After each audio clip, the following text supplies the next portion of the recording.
Olá, galerinha! Tudo bem? E aí, prontos para mais uma viagem na língua espanhola? Prontos para mais um dia, mais uma aula? Tão bom ver vocês, hein? E aí, já estão estudando para a prova do Enem? Tá bem pertinho, não é? Eu espero que vocês estejam se ligando em todas as dicas que estão ditas aqui. Vocês já sabem, não é? Se está com dúvida, manda que a gente vai responder. Então, sem muitas delongas, vamos para as nossas habilidades de hoje. Habilidade 1. Constituir relações e fazer inferência por meio do uso de textos verbais e não verbais. Ler e compreender diferentes gêneros textuais, relacionando seus significados ao âmbito sociocultural. Hoje, nós vamos dar uma passeada aqui, terceiro ano. Vamos dar uma passeadinha pelo mundo dos verbos. Os verbos regulares do indicativo, os verbos irregulares ser e estar, os verbos irregulares haver e ter, orações comparativas e vamos ainda continuar falando do Garcia Márquez, só que agora sobre o amor em tempos de cólera. Bien, vamos lá então. Quem são os verbos regulares? Os verbos regulares, terceiro ano, são aqueles que seguem o mesmo modelo de conjugação. Claro que isso vai depender do tempo e do modo verbal.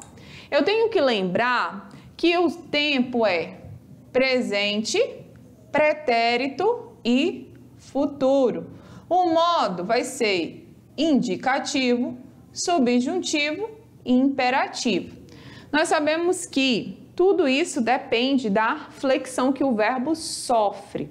Assim como na língua portuguesa, nós também temos os verbos irregulares e os verbos regulares. A regulares, aqueles que seguem a mesma terminação.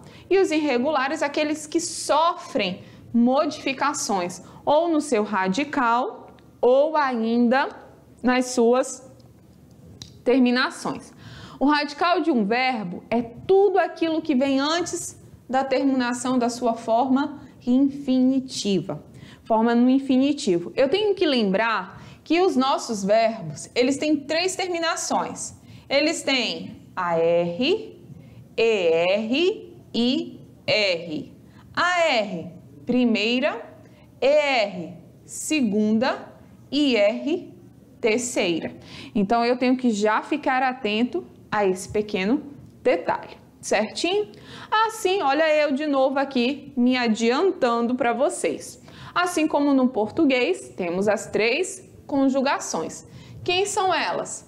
AR, ER e R. Primeira, segunda e terceira conjugação, certo? Os verbos regulares terminados em AR, por exemplo, eu tenho amar, aceitar, alertar, apreciar, confiar, decorar. Terminados em ER, comer, beber, vender, depender, correr, ter. E IR, aburrir, assistir, decidir, descobrir, permitir, proibir. Vocês podem se perguntar, todo verbo que é terminado em AR e ER é regular? Não, vai depender do contexto, porque ele pode ser irregular, certo? Então, eu tenho que lembrar sempre o seguinte, que os verbos regulares são aqueles que seguem a mesma terminação. E nós vamos falar aqui de um verbo que ele é muito conhecido dos brasileiros e também do seu uso na língua espanhola, que é o verbo estar. Assim como o verbo ser, nós vamos falar dele também nessa aula, o verbo ser e o verbo estar, eles têm uma particularidade. Eles atuam como verbos de ligação, ou seja, ligando o seu sujeito ao predicativo, trazendo um estado ali a sua oração, e eles atuam como verbos auxiliares. Como assim, Aila? O que são os verbos auxiliares? São aqueles que acompanham o verbo principal, formando a nossa perífrase verbal ou locução verbal. Então, o uso do verbo estar e do verbo ser é muito parecido com a língua portuguesa. Tanto que está escrito aqui que na língua espanhola eles não vão não vai ser diferente do uso do português. Quais são os seus principais usos? Eles são usados, o verbo estar, ele é usado para quê? Para falar de estado de ânimo, de saúde ou físico, para falar sobre a sua posição, localização, sobre lugares onde possa estar uma pessoa ou coisa. Lembrando que quando nós utilizamos o verbo estar, por exemplo, estou cansada, é momentâneo esse estado. Estou cansada. Então, esse estado aqui, quando eu utilizo o verbo estar, é momentâneo, ele vai passar. Agora, já vou me adiantar. Quando a gente fala do verbo ser, se eu disser sou cansada, significa que é permanente, certo? Então, estar temporário e o ser permanente. E ele serve também para falar de quê? De ações em desenvolvimento ou acabadas, entre muitos outros usos que são possíveis. E nós vamos reconhecer através das leituras e da interação com a língua. O mais importante é saber a conjugação correta. Para quê? Para que a gente não venha cometer erros. Então, preste bastante atenção aqui na conjugação do verbo estar no presente do indicativo, certo? Nós estamos falando aqui do modo indicativo. O que é o modo indicativo? É o modo das afirmações, é o modo das certezas. Aliás, é o modo das certezas que podem ser afirmativas ou negativas. Então, vamos lá.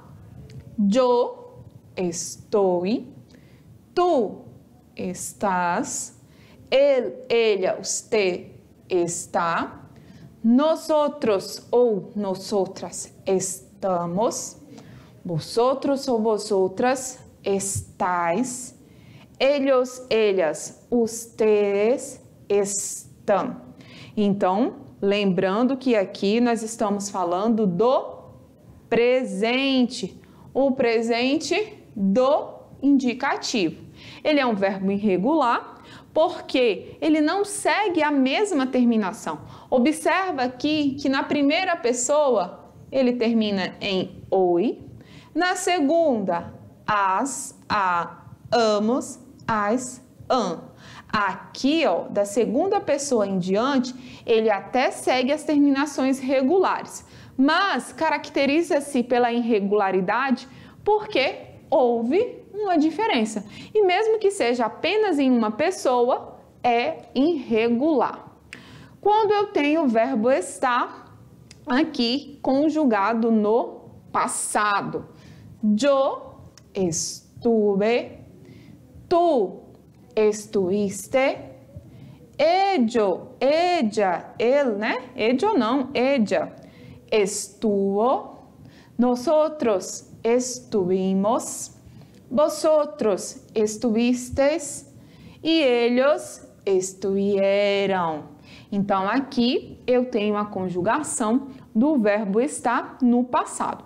E se vocês observarem aí, terceiro ano, todas as formas, todas as pessoas, tanto do singular quanto do plural, sofrem alterações em suas terminações. Certinho? Então, eu tenho que lembrar que ele é irregular porque ele sofre muitas alterações, certo? E nós temos o estar, só que agora no futuro. Então, como é que ele é conjugado? yo estaré, tú estarás, ella estará, nosotros estaremos, vosotros estareis, ellos estarão. Então, observem que em todos os tempos verbais houve uma mudança. Então, ele não segue o padrão ali de terminação de verbos regulares. Ainda falando desses verbos, agora nós vamos falar do verbo, o uso do verbo estar. E eu vou dar alguns exemplos para vocês de como nós utilizamos ele, certo? Ele serve para quê? Para falar sobre estado de ânimo, de saúde físico ou mental e coisas assim. Todos os dias estão muito felizes. Estou com muito dolor em la rodilla. Estou com muito dolor em la rodilla. Ele serve também para falar sobre posição, localização ou sobre lugares onde pueda estar uma pessoa ou coisa. Tus libros estão em el librero. Estás en el centro de la ciudad. Estás en el centro de la ciudad. Observe que aqui nós estamos falando da posição, não é? Onde se encontram os livros. E no segundo exemplo, da localização. E como se trata de verbo, eu posso ou não usar ali os pronomes pessoais. O verbo estar, ele também serve para falar de ações em desarrollo ou terminadas, ou seja, para falar de ação em desenvolvimento ou terminadas. Sempre estou buscando realizar mis sueños. Maria está haciendo sus tareas. Maria está haciendo sus tareas. Ou seja, sempre estou buscando.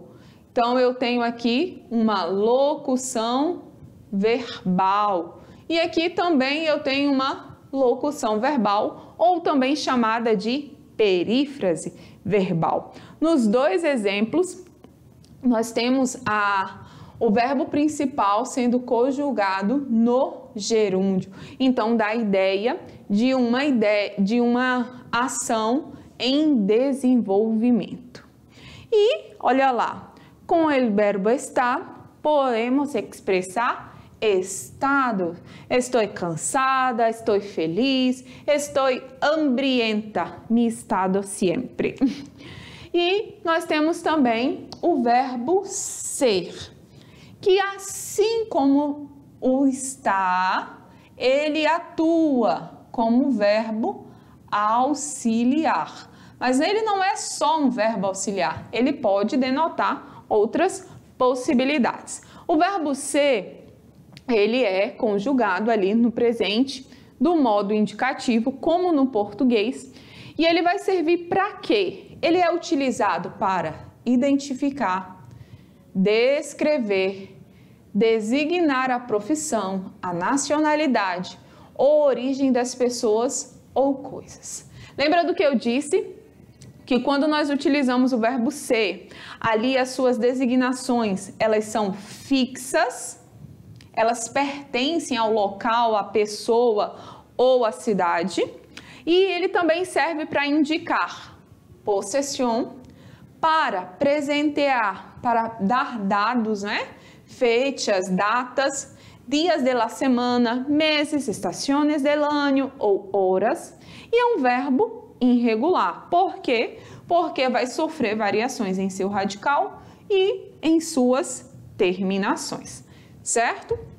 Então, vamos ver aqui a conjugação do verbo ser. Observem que, assim como o verbo estar, o verbo ser, ele é utilizado de forma que a gente percebe a sua irregularidade, certo? Então, observem aqui. Yo soy, aqui ele está no presente, né? Tu eres ou sos, porque o sos está relacionado ao uso del vos, que é a segunda pessoa e que é utilizado principalmente na Argentina, que é o uso del voseo. Ella, él, usted es. Nosotros somos, vosotros sois, ellos, ellas son. Então, estejam atentos aqui que o verbo estar vai ter essas possibilidades, certo?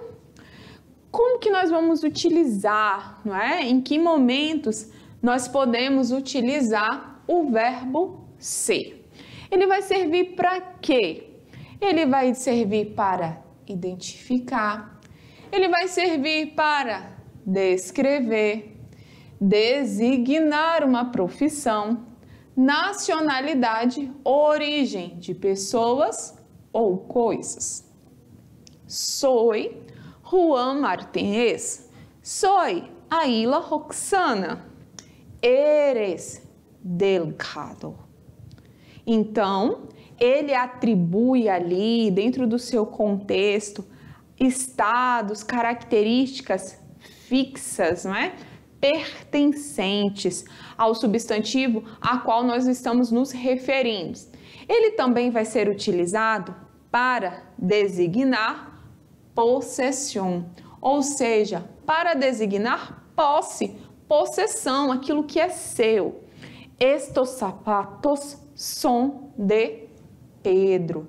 O que vocês observam aí, terceiro ano? Olha o uso do pronome demonstrativo, atuando junto com o substantivo. Esta es mi casa. Então, eu tenho o es e aqui eu tenho o son. Como o verbo é uma classe de palavras também, só que ela é variável, ela vai flexionar em número, em pessoa, em voz, em tempo e em modo. Eu tenho também o verbo ser para falar de dados, né? Como assim? Datas, dias da semana, meses, estações do ano ou ainda hora. Hoy es el día 9. Hoy es lunes. Finalmente es julio. Bien? Então, temos acá. Temos também os verbos que são irregulares, que são os verbos haber e tener. Tenham aqui bastante atenção, terceiro ano. Olha uma particularidade dos verbos haber e tener. Assim como o verbo ser, assim como os verbos ser e estar, eles também são irregulares e eles também podem funcionar como verbos auxiliares. O verbo haber, ele é conhecido por ser impessoal. O que isso quer dizer? Que ele não deve ser conjugado ali em primeira, em segunda, em terceira pessoa, nem nos tempos presente, passado ou futuro. A sua forma, ela só vai ser mudada em relação ao tempo, mas ela não vai ser mudada em relação às pessoas. Então, eu tenho aqui, o verbo ele é utilizado para quê? Para expressar a existência.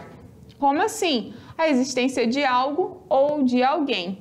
E ele pode ser substituído por existe ou existem, ou seja, singular ou plural.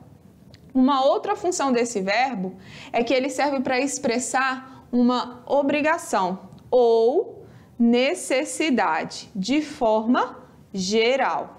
Lembrando que a língua espanhola ela sempre vai prezar por quê? Por clareza, certo? Não esqueçam disso jamais.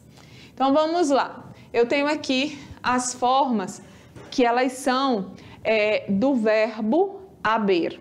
Então eu tenho Hay una casa muy bonita en calle 9. Presente. Esta mañana ha habido muchas personas en la calle 9. Passado. Ha habido. Passado também. Mês passado hubo una fiesta en la calle 9. E o futuro? Em el próximo año habrá una gran fiesta en la calle 9. Observem que ele foi utilizado aqui para demarcar as formas presente, passado e futuro. Ele não foi utilizado ali com as pessoas verbais, certo? Então, observem aqui uma outra forma que nós podemos utilizar o verbo haver. Eu posso utilizar ele como uma locução. Hay que trabajar para comprar una buena casa. Hay que tener buena educación. Hay que estudiar mucho para ser exitoso. Entonces, que tenemos que ter atenção no uso para saber se é presente, passado ou futuro. Então, observem aqui as formas em relação às pessoas verbais. Yo, as, hay, hemos, habéis, presente. No futuro, haver, habrás, habrá, habremos, habres, habrão. No pretérito, havia, havias, havia, habíamos, havias, havia. Bien? E vamos ver também o verbo tener. O verbo tener, ele é utilizado para quê? Diferente do verbo haver, que ele não precisa de sujeito, o verbo tener, ele necessita de um sujeito. E com isso ele deve ser conjugado, respeitando ali as pessoas verbais. Esse verbo tener, ele também é utilizado para expressar o quê? Posse, certo? Como o verbo haver pode expressar uma obrigação ou uma necessidade. Só que não é de forma ampla, é de forma específica. Observem aqui. Para expressar posse, possessão, ¿tienes muchos libros? Ana y Pablo tiene 2 hijos. Buenos Aires tiene muchos museus. Para expressar necessidade ou ainda uma obrigação específica. Tengo que estudiar. Tienes que comprar arroz para la cena. María y Juan tienen que llegar más temprano para el almuerzo. Bien? Então, muita atenção. Olha aqui a forma que nós temos do verbo tener e as suas conjugações. Ele vai atuar como sujeito. Yo tengo, tú tienes, él tiene. Nosotros tenemos, vosotros tenéis, ellos tienen. No pretérito, yo tenía, tú tenías, él tenía. Nosotros teníamos, vosotros teníais, ellos tenían.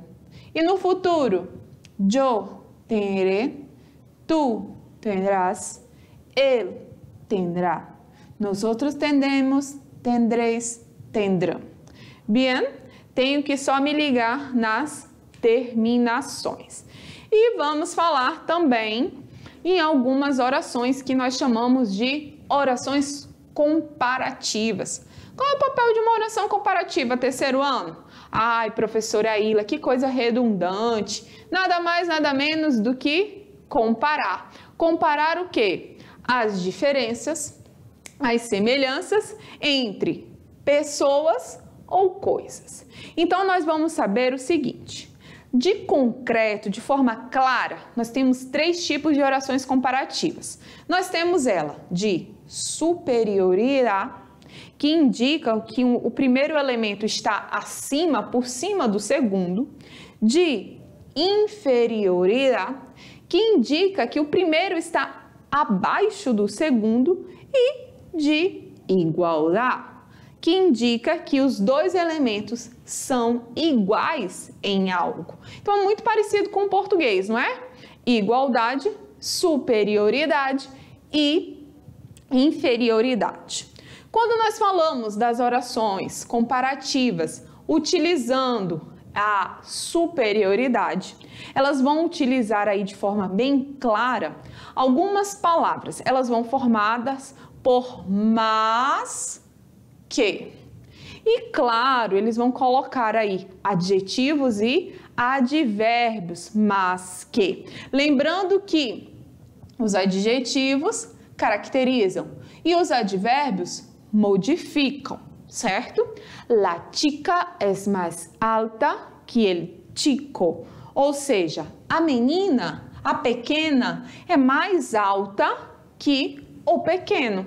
Certo? Então, eu tenho aqui uma oração comparativa de superioridade. Eu tenho também aquelas que são de inferioridade. Elas vão se formar aqui com o uso da palavra menos que. Diferente do mas, aqui eu tenho o menos. E também serão utilizadas diante de adjetivos ou advérbios. Europa tiene menos habitantes que África. E eu tenho também aquelas que são as comparativas de igualdade. Igualdade. Como que elas comparam? Quais são ali as formas que nós utilizamos para comparar? Então, nós temos tanto, tanta, tantos ou tanta. E dependendo do contexto, podem ou não vir seguidas de como e de que. Observem que, olha aqui, como eu disse que tem palavras que parecem lá com os pronomes interrogativos. Como, se fosse interrogativo, teria la tilde. Como não tem, é utilizado aqui nas expressões de comparação. E agora, nós vamos falar um pouquinho desse livro, que foi um sucesso. Porque assim, não é, gente? O Gabriel Garcia Marques, ele é conhecido pelo seu muito falar, pelo seu romance, por estar ali representando o realismo mágico. Ele é conhecido por se expressar de uma forma muito clara, de muito objetivo. Então, nesse livro, o que ele vai trazer? Ele vai trazer uma história de amor, claro, de um amor que não foi correspondido. E esse amor não foi correspondido por meio século. E tem mais. Ainda parece que depois de um tempo, esse amor, ele se torna alegre, melancólico, enriquecedor. Que, claro, não é? Vai transformar em uma novela. Se não for uma novela, não tem graça, né? Como é que é essa história de amor em tempos de cólera? É a história de Firmina e Florentino. E eles vivem ali em um povoado pequenininho, um portuário lá do Caribe.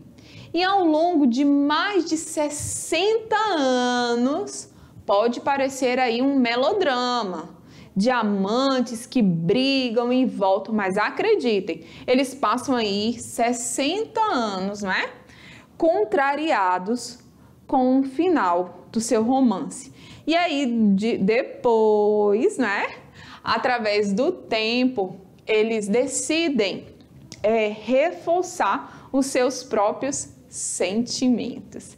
Gente, vocês vão ter que ler para descobrir como é que foi o desenlace desse romance da Fermina e do Florentino, certo?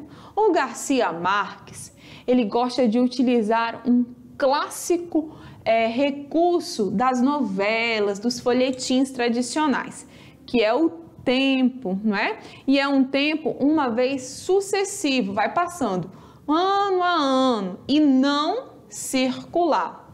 E estes personagens, né, eles vão mesclar ali o tropical, o morar entre as plantas, entre um povoado cheio de mistérios, certo? E lógico, não é? É um romance que dura 60 anos, gente, mais de meio século é muita coisa. Então vão ter ali muitos joguinhos que vão alimentar esse grande romance.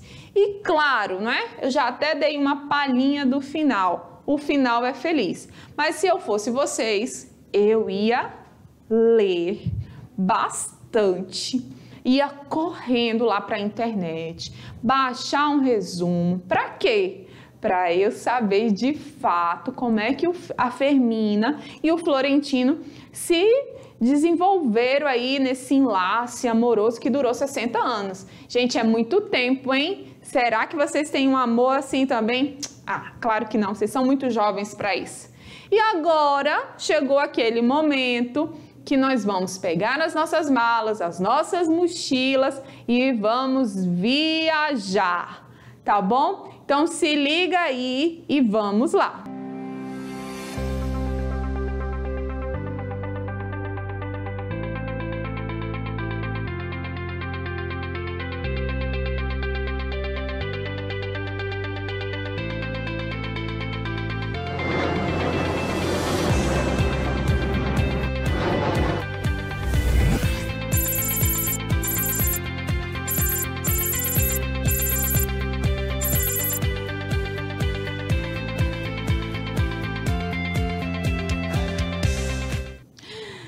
E aí, gente, como é que foi? Vocês desembarcaram, aportaram aí na Guatemala? Como é que foi essa viagem? Foi boa? Alguma turbulência?